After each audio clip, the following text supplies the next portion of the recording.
आइए आज के सेशन में आप सभी का स्वागत करते हैं और जानने का प्रयास करते हैं कि क्या कुछ दुनिया में घटित हो रहा है।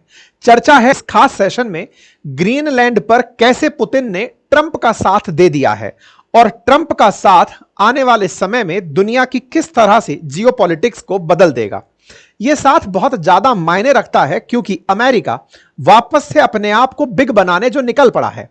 अमेरिका के बड़े बनने के इस सपने में, अमेरिका को महान बनाने की इस ट्रंप की जिद में, जिस तरह से हाल ही के अंदर कनाडा ने अपना पीएम बदल दिया, ठीक इसी प्रकार से डेनमार्क संभवतया अपना नक्शा बदल लेगा क्योंकि अमेरिका अपना नजर बनाकर बैठा है उत्तर में दुनिया के सबसे बड़े आइलैंड जिसका नाम है ग्रीनलैंड पर। हालांकि इस ग्रीनलैंड के विषय पर मैं ऑलरेडी आपके सामने 3-4 सेशंस कर चुका हूं। आज का अपडेट बहुत मायने रखता है क्योंकि जहां एक और ग्रीनलैंड और डेनमार्क मना किए जा रहे हैं कि हम अमेरिका के साथ नहीं हैं, वहीं दुनिया का दूसरा पोल कहे जाने वाले रूस ने अपनी तरफ से ट्रंप का समर्थन कर दिया है और ट्रंप के इस समर्थन की हेडलाइंस सुर्खियां बन जाती हैं और वो समर्थन कुछ यूं पढ़ा जाता है कि पुतिन ने कहा है कि वो इंटरफेयर नहीं करेंगे ट्रंप के प्लान पर जब वो ग्रीनलैंड लेने जाएंगे। जी हां साथियों, ये न्यूज अपने आप में बहुत ज्यादा मायने रखती है। अक्सर दुनिया के अंदर जितने भी कॉन्फ्लिक्ट हुए हों, जब एक पक्ष अमेरिका बनता था तो स्वाभाविक माना जाता था कि दूसरा पक्ष रूस लेने आ ही जाएगा क्योंकि रूस ने हर उस जगह पर अमेरिका को कोल्ड वॉर एरा में कन्फ्रंट किया है जहां जहां शक्ति प्रदर्शन हुआ हो। आप चाहे क्यूबन मिसाइल क्राइसिस को देख लें, नॉर्थ कोरिया साउथ कोरिया देख लें या फिर भारत पाकिस्तान देख लें, जब जब दुनिया ने दो फ्रंट बनते देखे हैं तो दूसरे पक्ष की तरफ स्वतः और स्वाभाविक रूप से रूस आकर खड़ा हो गया है। लेकिन यह पहली बार है जब रूस और अमेरिका एक साथ होकर खड़े हैं कि आपको जगह चाहिए आप ले लो और मुझे जगह चाहिए हो तो मुझे लेने देना।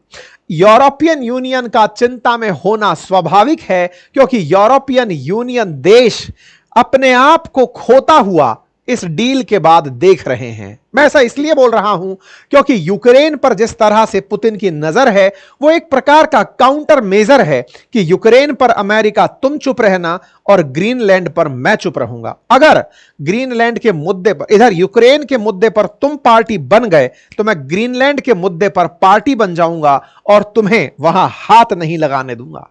साथियों, सोचिए कि इस दुनिया को किस तरह इन दो देशों ने बिल्कुल बांट कर रख दिया है और इस बांटी हुई स्थिति में दोनों एक साथ खड़े होकर अपनी जिस तरह से भौगोलिक विस्तारवादी नीति का पालन कर रहे हैं वो निश्चित ही आने वाले दुनिया में, आने वाले समय में चर्चा का विषय होगा।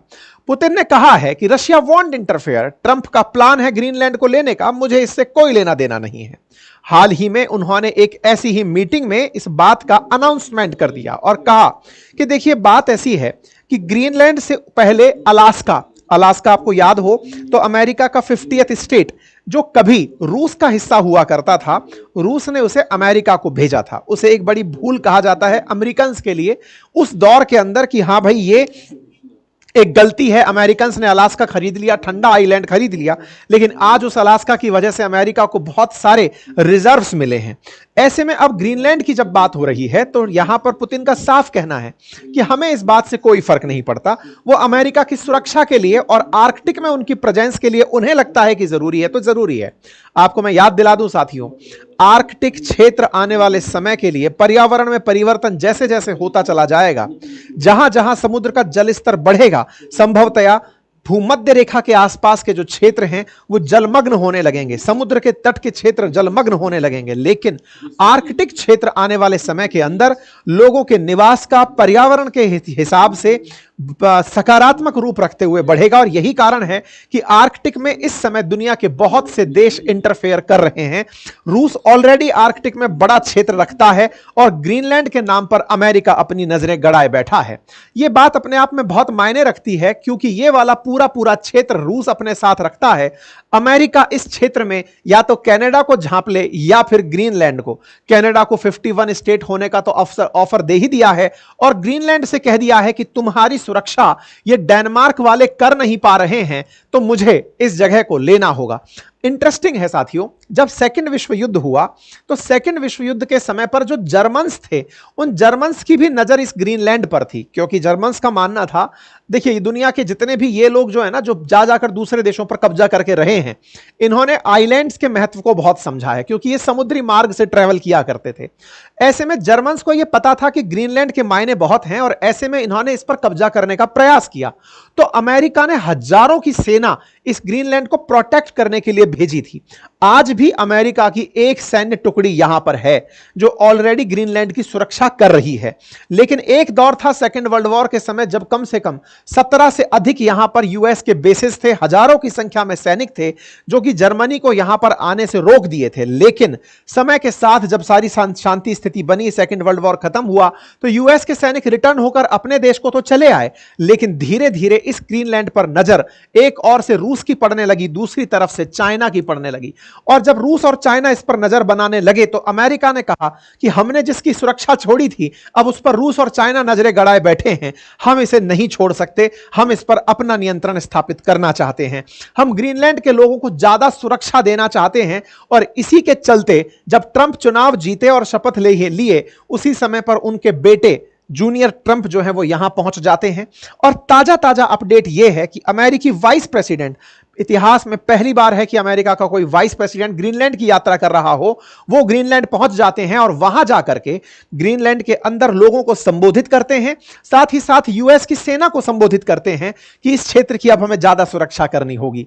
साथियों, ग्रीनलैंड लगभग 56,000 लोगों का एक निवास स्थान है, बड़ा एरिया है, लगभग 2.17 मिलियन किलोमीटर स्क्वायर में फैला दुनिया का सबसे बड़ा आइलैंड है, पूरी तरह से बर्फ से ढका हुआ है, 56,000 की पॉपुलेशन यहां रहती है।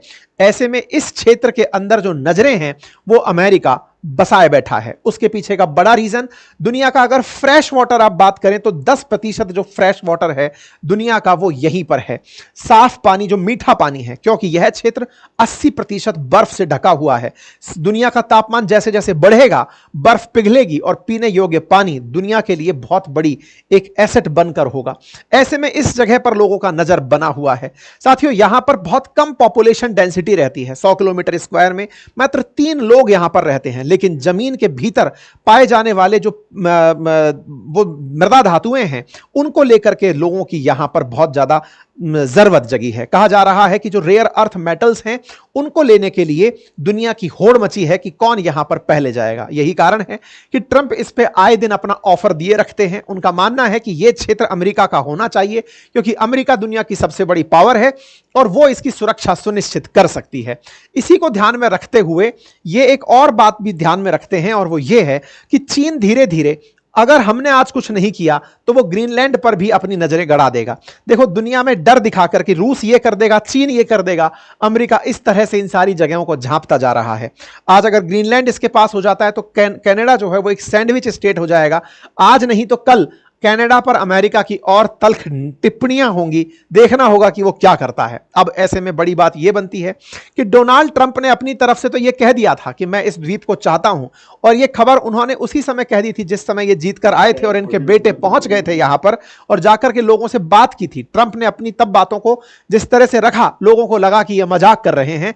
ट्रंप ने कहा है यूं ही बस इनके इरादे होंगे, ऐसा सीरियसली नहीं करेंगे, लेकिन इन्होंने जो बातें उस समय कही उनमें से एक भी बात फिलहाल मजाक नहीं दिख रही है। ट्रंप लगातार जिन बातों को बोल रहे हैं वो होती दिख रही हैं। यूरोपियन यूनियन ने अपनी तरफ से ये खूब धमकी भरे अंदाज में कह दिया कि हम इसे बर्दाश्त नहीं करेंगे, लेकिन मजबूरी है यूरोपियन यूनियन देशों की कि वो अमेरिका के साथ में ही नेटो मेंबर्स हैं, और नेटो कंट्री होने का नुकसान उन्हें यह है कि ये संयुक्त रूप से ही किसी से लड़ने जाते हैं, और उसमें अमेरिका सबसे बड़ा हिस्सा रखता है। नेटो के कुल बजट का 20% के आसपास बजट अमेरिका देता है। ऐसे में नेटो कंट्रीज बिना यूएस के कुछ नहीं है, तो ये ग्रीनलैंड की सुरक्षा कैसे कर पाएंगी, ये अपने आप में डेनमार्क के लिए भी एक बड़ा सवाल बना हुआ है। और ऐसे में रशिया के बारे में यह कहकर के ट्रंप ने कि भाई मैं नहीं तो रशिया वाले आ जाएंगे, आज पुतिन ने यह साफ कर दिया कि मैं उस प्लान में कहीं नहीं हूं, और अगर अमेरिका चाहता है तो मैं उनके साथ हूं, वो जाएं और इस जगह को लें।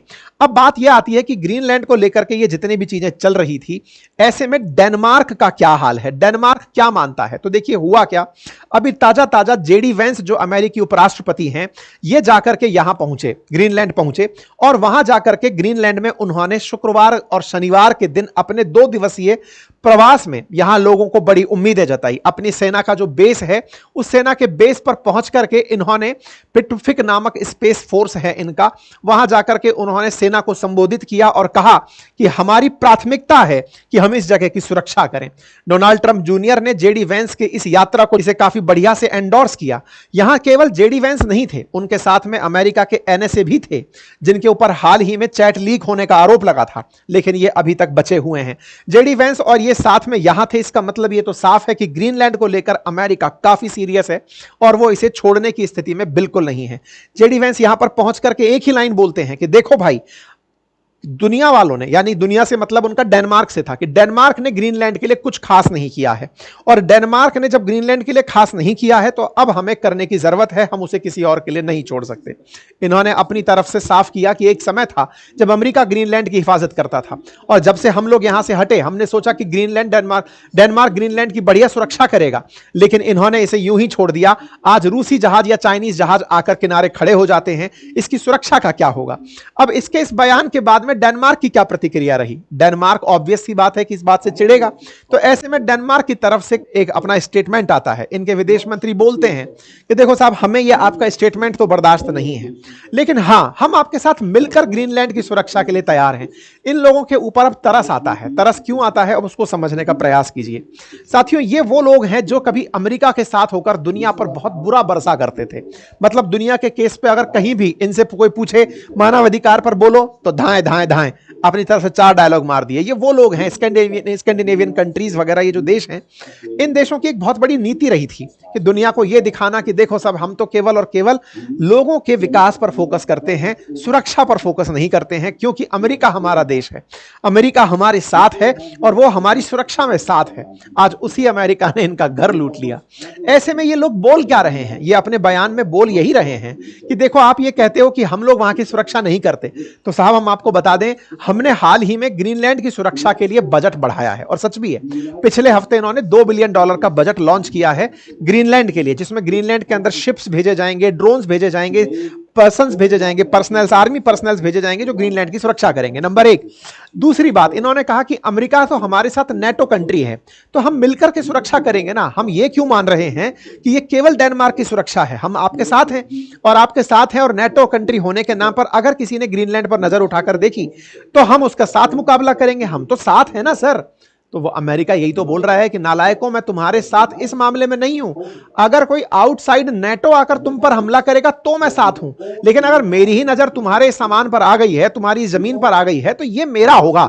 अब इसमें कोई आर्ग्यूमेंट नहीं है, और वही अमेरिका इनके साथ करता चला जा रहा है। खैर, अब ट्रंप इस बात पर पूरी तरह से खड़े हैं कि भाई मैं तो इस जगह को लेकर रहूंगा, यूएस की मिलिट्री आने वाले समय में यहां पहुंच जाएगी, ऐसा लग रहा है। मैं ऐसा क्यों कह रहा हूं? जेडी वेंस निकलकर जैसे ही आने वाले थे, उसी समय पर ट्रंप ने एक वीडियो शेयर किया, और उस वीडियो में याद दिलाया कि देखो कैसे एक समय पर यह क्षेत्र नाजियों की नजर में था। यह ट्रंप के द्वारा शेयर किया गया वीडियो है कि नाजी लोग जो थे, यानी जर्मन्स जो थे, वो इस ग्रीनलैंड पर कब्जा करने आ रहे थे। तब अमेरिकी सेना ने जाकर हजारों की संख्या में ग्रीनलैंड का डिफेंस किया था। तो ग्रीनलैंड तो हम लोग चाहते ही हैं कि किसी और के पास ना पहुंचे। एक समय पर जब हमने नाजियों से बचाया, तो आज हम चीनियों से नहीं बचाएंगे इसको, और बचाने के नाम पर हम यहां पर ज्यादा अच्छे से रहेंगे। जेडी वेंस बोले कि ट्रंप साहब, आपने एकदम सही कहा, मैं जस्ट अभी वहां से होकर आ रहा हूं। ये लोग आपस में भी बतिया रहे हैं, पब्लिक को बता बता करके, मिलियंस में लोग देख रहे हैं, यानी कि उन्होंने फुल मोमेंटम बना रखा है कि इन्हें ग्रीनलैंड चाहिए। और जब इन्हें ग्रीनलैंड चाहिए, तो इस बात का मैसेज लोग भी अच्छे से समझ रहे हैं कि अमेरिका तो ग्रीनलैंड ले जाएगा, लेकिन यूक्रेन लुट जाएगा। और ये ना केवल यूक्रेन लुटेगा, बल्कि आसपास के जितने भी देश हैं, एस्टोनिया, लातविया, लिथुआनिया और ये पोलैंड, ये कहीं ना कहीं रूस के कब्जे में आते चले जाएंगे। रूस वापस से सोवियत रूस बनने की तरफ बढ़ रहा है, तो अमेरिका अपने आप को बढ़ा बढ़ाते हुए एक तरफ ग्रीनलैंड तो नीचे की तरफ निकल के पनामा तक जाने की सोच रहा है। बीच में सैंडविच स्टेट कनाडा, देखा जाएगा कि उसका क्या होता है। ऐसे में इन दोनों ने दुनिया को जिस तरह से बांटा है, उसे देखकर यह लग रहा है कि ये दोनों एक दूसरे के नजदीक आकर दुनिया का खेला खेल रहे हैं। बाकी आप इस विषय पर क्या सोचते हैं, अपनी राय जरूर रखें। फिलहाल के लिए इतना ही। अगर आपको सेशन पसंद आया हो तो साथियों से जरूर साझा करें। चैनल पर नए हैं तो सब्सक्राइब कर लें। Thank you so much.